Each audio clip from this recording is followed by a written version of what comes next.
the contribution from earnings for the Mag 7 companies versus the other 493 stocks in the index, if you pulled out NVIDIA, the S&P 493 would actually have more growth than the Mag 7 year over year.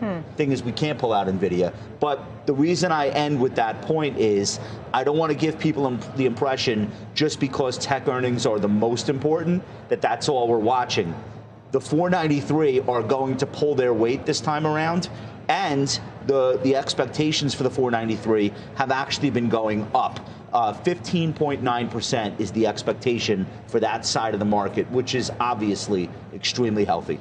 Well, you mentioned NVIDIA. Obviously, semis have been a big contributor to the recent rally that we've seen. It had 16 straight positive days for the subsector, the longest winning streak ever. Malcolm, you have trimmed NVIDIA. Why is that? Do you feel like it's run up too much? So for context, I started accumulating in this name ahead of Liberation Day last year. So somewhere around the $100 mark is where I first started buying and kept buying on the way down. The stock has basically doubled since then.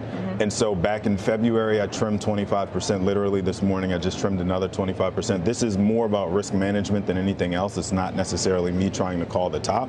But what I'm looking at is a market where the Google TPU is starting to be respected as a true competitor to the GPU from NVIDIA. We're also in a place where analysts are asking the question of, can you reasonably be expected to sell through that backlog that you have? Obviously, Jensen Huang thinks they can, but the rest of the street has its questions. Also, there's the conversation about Blackwell being good enough and whether there's enough emphasis on moving to the Vera Rubin option later in the second half of this year. And maybe they do, maybe they don't. But what that means is there's enough questions around this name that it's a good time to be taking some profits and taking a little bit of risk off the table. Was that Google news yesterday the impetus behind your recent sell? Yeah. So, I mean, I was already looking for an opportunity to trim this name. This just gave me the momentum that I needed, the push that I needed to say this is a good time to call it.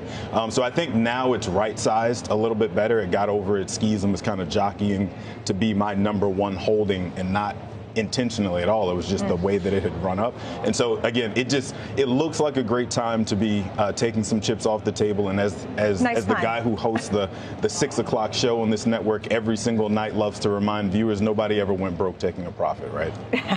Good point. Bill, you are an owner of NVIDIA. Yeah, so you're not as worried, I guess, about competition. The Google news yesterday that they're producing chips that are specialized for the needs of training and inference, serving AI agents. Amazon also getting into that space. You still feel like they have a good enough moat to maintain that competitive advantage? Yeah, absolutely. I mean, NVIDIA, it's our number one holding, but right behind we've got Alphabet, Amazon, and Micron. And, you know, I think this might be the moving out of the first innings of AI, because you're starting to see that expansion up and down the vertical here.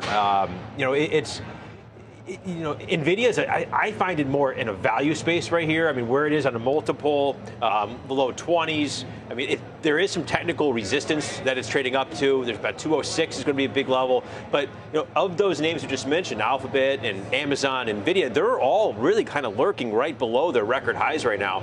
So, I think there's tremendous momentum behind there. And then speaking of Micron, they're going to account for about 50% of the S&P's earnings growth this year alone.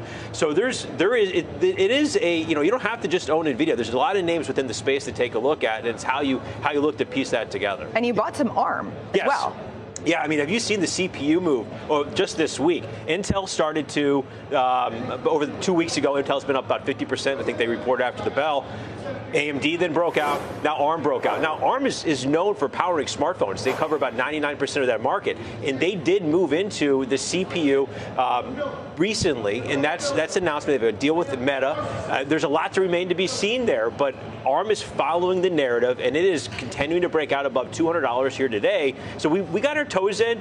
I'm going to trust it here, and I think from a narrative standpoint, you have to have CPUs in your portfolio. Kind of exactly what we were saying, looking at NVIDIA, Micron, Alphabet, and Amazon is doing well, but look at some of these CPU names, these centric names there, and I think they are going to do really well in the coming months. I think there's still opportunity in semis, but if somebody says, is today the day that I add more to my semi exposure, I know that that's somebody that either didn't own enough the whole way up and missed this whole move, or somebody that's got a very short memory. Over the last 16 days, the SMH, which is the semiconductor ETF, is up 31%. That's in 16 days. And these were already up big. It's not like this is off of a low. This is off of a high. That is the best 16-day rolling performance for the semiconductors in the history of that ETF, which goes back to the .com days. So maybe like today is not the day, but I do agree with Bill. There is a need for compute. That's probably not going away anytime soon. CPUs are obviously a very important part of the landscape. We talk a lot about Lam Research. This is a name that's been on my best stocks in the market list for a while. Company just reported earnings. I wish I could tell you there's a single negative in anything they had to say. Here's the question, though. Here's the question. You mentioned how important NVIDIA itself is to the entire overall earnings period we're in, right? When NVIDIA reports, they're already at 80% gross margins. What better story can they tell us near term than we're at 80% gross margins? Like, they have the best profitability of every single company inside the S&P 500. How can it get any more Don't you impressive? think that explains the fact that the stock has done nothing for 9 months? And all their customers report before them. So we really have a great idea of what NVIDIA has done. It has such a big stock within the S&P and such an important stock within the S&P as well. You know, it's everybody has to own it, and no one's really looking to sell unless you're trimming. And we've trimmed from time to time. It's still about a 7% holding of ours. But, you know, I think you got to look at where the puck could be going, and that's why I really like the CPU story right now. And I think the best way to think about it is the CPU is the brain and the GPU is the muscle of the data center. Well, and there's also that question of how defensible those margins are, those 80% margins, because Malcolm, I know you sold ASML as well, and there's this Wall Street Journal story about how shares yesterday falling, wiping out $17 billion in market value, and that was after Taiwan Semi said it has no plans to buy ASML's high-end lithography machines because they are too expensive. So it does feel like price is becoming a bigger part of the chip story, especially when you have all the competition out there. Yeah, that hurts. The reason that I wanted to own ASML in the first place, I bought this when I first recommended it on this show back in August of last year when it was selling below $700.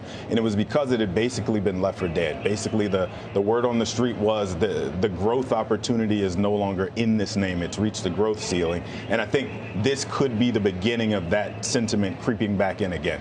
And so when I look at ASML, Taiwan Semi is the most important name on their roster of customers, and that's an understatement, right? So for Taiwan Semi to be saying there really isn't enough need for us to upgrade to that next EUV machine that's going to cost us $400 million per when we've already got enough of them to last us probably through 2029 to maintain our profitability and keep our margins around 57%. That doesn't really sound great for a company whose only customer or primary customer is Taiwan Semi. And so before the cascade of downgrades come, I think it makes sense to look at ASML, how far it's run in less than a year, and say, do I really believe in this one enough to continue to take that ride? Or, like I'm looking at it and saying, will I have the opportunity to buy this stock again in the near future at a cheaper price? And that's really what this one is about. So I expect to be back in the name at some point, but I also think that it's a good time to be taking that profit, freeing up that capital, because there's probably going to be a better point. We're just in this moment where it's probably smart to say, all right, I very much believe in this theme. I very much understand the chip demand story, but it's just too hot. The stove is too hot. I want to show you an example. This stock popped up on my best stocks in the market list, and given my epic restraint, I said, as amazing as this looks, I can't even go there. But I want to show it to people. GFS. There's a company called Global Foundries. Nobody's ever heard of it. They literally make chips in Vermont. I'm not making a joke. They're in Vermont and upstate New York making chips. They make mature, fairly boring chips. This is a stock that just went from 40 to 60 in a week. This is the type of thing that we're seeing when we look at the semi sector, we look at the space. So I feel like we're getting to a place now where people are just saying, whatever, if it's chips, put me in it. And that's like normally the time where you want to be more selective, not more generous with your capital. Well, Bill, in that camp, there's Integris, which I know you've bought more of. That stock is up 77% this year. And they essentially are a supplier of materials for semis, so a bit more downstream on that supply chain. Do you feel like it is in that same camp that Josh is talking about, or do you think it's in a different category because of where it sits in the supply chain? I really like the narrative of looking down the vertical, looking down this supply chain of what's going to be driving, where's the demand going to come from, and some of these are really underpriced. You've seen some of the photonics and some of the other names, really they're up over 100%. So I think in the materials part of and shipping of the supply chain, like an Integris, they're not up that much yet. So I think there's some room here to run. It's a very, very hard barrier to entry in this space. I think right here, this name was very quiet through 2024, a failed acquisition. They had to spin off a couple small units within the business. I think it's now leaner, and I think the way that you're starting to see it, they're integral in the supply chain. I mean, they do a lot with the memory names. So I think right here, we're also using technicals. So I'm not saying I do agree with Josh. Don't just throw spaghetti against the wall and think everything's going to work. Is the risk management on something like this technical? That's what we are looking for. Technical in this as well as ARM. We are seeing breakouts. I want to see those breakouts continue. We're sizing positions in where that if we're down 20% in it, we are ready to buy more and kind of see the theme through. But there are areas that we're looking at that if it really starts breaking down or the theme starts to deteriorate, we're not just going to hold on to this for dear life. So we're looking through this, and they had a great report in February. I'm excited to see. They think they report about 2 weeks from now what their report is, and see if that momentum continues. But I think you have to start looking, starting with how we started the show. It's not just NVIDIA. It's not just Amazon and Alphabet. Looking out the supply chain and where else is this going, because we are starting to move into that second inning within the semi space.